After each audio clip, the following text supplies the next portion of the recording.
Halo guys, jumpa lagi dengan saya Face to Virus.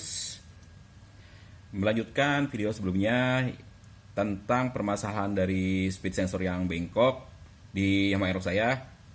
Di video kali ini saya akan membahas nih, apa sih pengaruhnya jika speed sensor atau rotor speed sensor ini bengkok ya guys. Pertama-tama kita akan jelasin dulu ya fungsi dari rotor speed sensor di motor Yamaha. Atau motor Honda pun pasti sama ya, yang memiliki speed sensor model seperti ini ya guys. Rotor ini merupakan indikator kecepatan speedometer ya. Berbeda dengan speedometer yang masih analog ya. Si speed sensornya masih menggunakan model gearbox sama seperti di X-Ride, Mio J yang masih analog semuanya pakai gearbox. Tapi yang udah digital hampir semuanya pakai rotor model seperti ini ya guys. Nah, dari si rotor ini digunakan untuk referensi kecepatan kendaraan, perhitungan load mesin, penyelesaian timing pengapian, kontrol durasi injeksi. Setiap putaran atau pembacaan dari speed sensor ini mempengaruhi semuanya itu ya guys. Terus apa yang terjadi jika rotor speed sensor bengkok atau oleng? Akibatnya adalah pulsa ke ECU tidak stabil. Maksud ini adalah pulsa pembacaan dari si sensor ini nih. Dia kan sistemnya magnetik, ada bolong-bolong ini dibaca sama sensor ini nih dan dikirimkan ke ECU ya guys. Jadi kalau si bagian rotornya ini dia bengkok, maka akan terjadi misreading kecepatan atau kesalahan pembacaan kecepatan. Sinyal kadang cepat, kadang lambat, malah kadang nggak terbaca sama sekali. Itu kondisi kalau bengkoknya parah ya guys. Jadi ECU membaca kondisinya motor bergerak tidak wajar, ada slip, data kecepatan tidak sinkron dengan RPM. RPM-nya udah 6.000 tapi kecepatan baru 45 km per jam. Makanya VPA lebih cepat kebuka. Nah, itu kejadian di Aerox saya juga ya guys. Terus dampaknya ke performa mesin nih. Dari ECU atau SGCU-nya ini membatasi pengapian, menahan advance timing, dan akhirnya masuk pada mode semi failsafe. Maksudnya mode failsafe ini adalah apabila terjadi kegagalan atau kesalahan pembacaan kecepatan, motor tidak sepenuhnya mati tetapi beralih ke mode operasi yang lebih aman atau terbatas. Makanya gas terasa mentok, RPM naik tapi tenaga nggak keluar ya guys. Terus kalau kita bandingin dengan konsumsi BBM sebelumnya ya, pada saat si rotor punya saya ini masih bengkok, paling di angka 29-30 km per liter ya. Itu karena ECU salah baca kecepatan. Campuran dibuat lebih kaya rich untuk amannya, terus injektor nyemprotnya lebih lama. Makanya bensin itu lebih boros dan tenaga justru turun saking richnya semprotan injektor ke dalam mesin ya guys. Makanya bikin si motor saya itu boros parah. Setelah dibenerin kan bisa sampai 41 km per liter lagi ya. Perbandingan yang sangat jauh banget ya untuk masalah konsumsi bahan bakarnya. Dan kadang juga timbul berbet di RPM bawah ya. Karena pembacaan sinyalnya salah, itu ternyata bikin pengapian jadi kacau. Motor jadi berbet dan kadang endut-endutan. Nah ini nih yang kemarin saya salah artikan. Saya kira coil yang bermasalah, busi yang bermasalah, injektor yang bermasalah, dan terakhir itu sensor suhu ya guys. Semua yang saya lakukan, semua itu terjawab di ChatGPT nih buktinya, kalau nggak percaya ya guys. Ini semua yang udah saya lakukan. Ternyata permasalahannya itu bukan dari komponen-komponen ini yang udah saya lakukan penggantian ya. Hanya ada masalah di si rotor yang bengkok aja ya guys. Malah sampai servis besar ya, bersihin bagian dalaman mesinnya, tapi ternyata hasilnya bisa dibilang agak sia-sia. Karena permasalahan yang terjadi hanya berada di area rotor speed sensor yang bengkok ya. Dan untungnya yang masalah itu cuma di rotor, bukan di area sensor. Kalau di area sensor yang udah rusak bagian ini akan keluar kode 42, dan itu akan memakan biaya yang sangat mahal banget ya buat ganti si kabel speed sensornya. Dan setelah saya luruskan si speed sensornya, kenapa sih semuanya kembali normal? Ini masih ada penjelasannya guys. Jarak sensor jadi konsisten, pulsa atau sinyal pembacaan dari sensor ini ke rotornya rapi lagi, ECU dapat data yang valid ya. Makanya kecepatan saya bisa tembus lagi di 95 km per jam. Gas itu nggak mentok. Bensin juga jadi irit lagi ya guys. Terus RPM bawah halus, nggak ada gejala berebet lagi. Dan yang jelas tenaga balik normal ya guys. Nah ini mungkin ya kejadian yang sering terjadi tapi jarang kita sadari. Udah mah banyak ganti part-part yang lain ya, terus sampai bongkar mesin tapi hasilnya nihil. Padahal permasalahannya sepele banget gara-gara si speed sensornya ini bengkok. Dan kalau mau ganti pun harganya murah ya, cuma 38.000 di part katalog untuk ganti si speed sensor ini. Tapi kalau masih bisa dilurusin ya tinggal kita lurusin aja ya guys, biar motor kita normal lagi.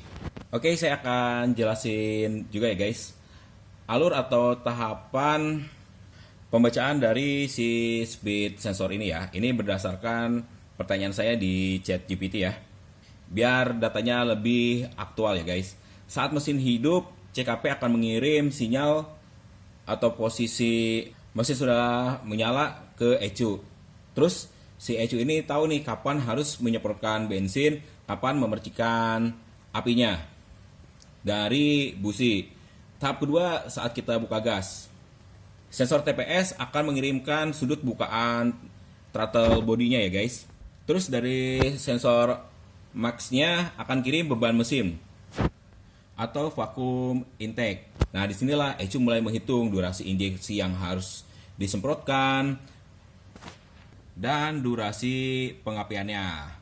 Dan motor pun mulai bergerak ya, alias si putaran roda mulai berputar. Sensor ini akan membaca pulsa dari lubang-lubangnya ini ya guys, terus dikirimkan ke ECU. Di sanalah ECU akan membaca kecepatan aktual kendaraan, apakah RPM mesin sebanding dengan kecepatan. Jadi RPM mesin versus kecepatan roda dan versus bukaan gasnya. Nah si ECU itu akan mengkalkulasi semuanya dengan algoritmanya yang udah ditanamkan di ECU tersebut untuk menyemprotkan bahan bakar dari injektor dan pengapian yang keluar di businya.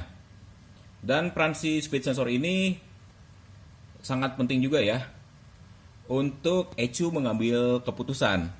Dimana kalau si speed sensor ini bermasalah, maka si ECU akan mengkoreksi durasi semprotan injeksi ya. RPM tinggi plus kecepatan rendah dianggap slip di CVT-nya, ada beban berat atau kondisi tidak normal lainnya. Jadi si ECU itu bisa memperkaya bensin, durasinya lebih rich dan menahan timing. Ini sering terjadi ya kalau speed sensornya benar-benar rusak terus kena error 42. Kalian yang ngalamin pasti di gas itu mentok dan berbet-berbet. Nah itulah adanya koreksi injeksi dari ECU-nya, diakibatkan speed sensornya itu totally rusak. Terus selain ada koreksi di injektor, ECU pun akan mengoreksi pengapian. Jika datanya nggak sinkron ya, pengapian itu ditahan.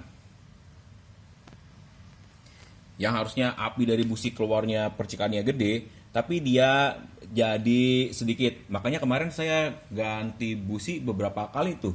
Udah pakai yang dual tip dari Hella, saya pakai Boss, terus saya coba lagi pakai Uma Racing. pakai bris AR12C, dan sekarang balik lagi pakai bris Excellent ya guys. Tetap aja sebelumnya nggak ketemu pengapian yang enak ya.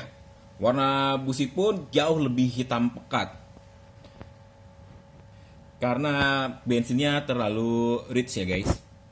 Dan pada akhirnya ECU pun akan mengkoreksi data kita terus masuk ke mode file save. Jadi mode aman. Kalau di laptop kan sistemnya Windows itu masuk ke mode save mode ya guys. Masih bisa dipakai tapi dengan performa yang kurang. Ternyata ECU motor pun memperlakukan hal yang sama jika terjadi kesalahan di sistem kita di kecepatan motornya, dia masuk ke mode fail safe atau save modenya. Dan kalau kita masuk ke mode tersebut, nggak harus lampu milnya nyala ya, atau keluar kode error 42. Semuanya terjadi gara-gara si ECU-nya bingung nih. Akhirnya dia masuk mode save mode atau file save ya guys. Nah, kalau udah masuk file mode ini, maka si ECU akan menahan timing pengapian, terus durasi injeksi juga diperpanjang, respon gas lambat, terus top speed juga dibatasi. Makanya di motor saya mentok nih, nggak mau nyampe 80 km per jam. Mau naik lagi, dia nggak bisa sama sekali ya guys. Sama halnya jika kita mengalami error 42 ya, itu kecepatan udah pasti dibatasi ya guys. Gak bakalah bisa lebih dari 60 kpj kalau si sensor speed ini error. Dan alhamdulillah banget ya guys, saya bersyukur banget nih guys. Setelah saya lurusin lagi si bagian sensornya, motor saya udah balik normal. Udah gak mikirin harus ngapain lagi ini motor, benerin apa lagi, ganti oli apa lagi. Semuanya udah teratasi ya. Dengan simple doang, hanya meluruskan bagian rotor sensor speed yang bengkok ini ya guys. Jadi kesimpulannya, si rotor ini bukan hanya untuk membaca kecepatan atau untuk yang versi ABS untuk membaca ABS juga, tapi dia sangat berpengaruh sekali untuk perhitungan ECU, menentukan durasi semprotan injektor, pengapian, dan respon tenaga ya guys. Karena dengan si rotor ini bengkok bisa membuat data yang masuk ke ECU itu menjadi kacau, sehingga ECU membatasi performa tanpa keluar kode error. Dan perbaikannya juga cukup simple ya guys, tinggal kita luruskan lagi si sensor speednya ini atau rotor sensor speednya ini biar rata lagi dan masalah pun selesai. Oke guys, mudah-mudahan penjelasan dari saya ini udah cukup ya guys, dan bisa dipahami. Tentunya untuk pembahasan kali ini saya pun dibantu data yang valid berdasarkan hasil nanya ke ChatGPT dan Gemini AI.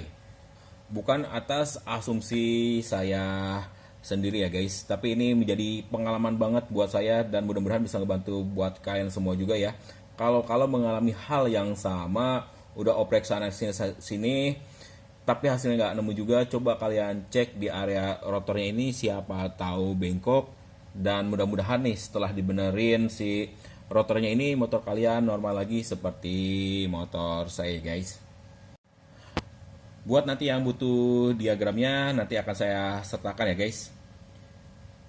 Diagram alur pembacaan ECU dan berhubungan dengan si rotornya ini, untuk menambah wawasan kita dalam menangani permasalahan di motor yang kita pakai ya guys.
Oke guys, segitu dulu ya video kali ini. Kurang dan lebihnya saya mohon maaf. Terima kasih telah menyaksikan video dari saya dan sampai jumpa lagi di video saya selanjutnya.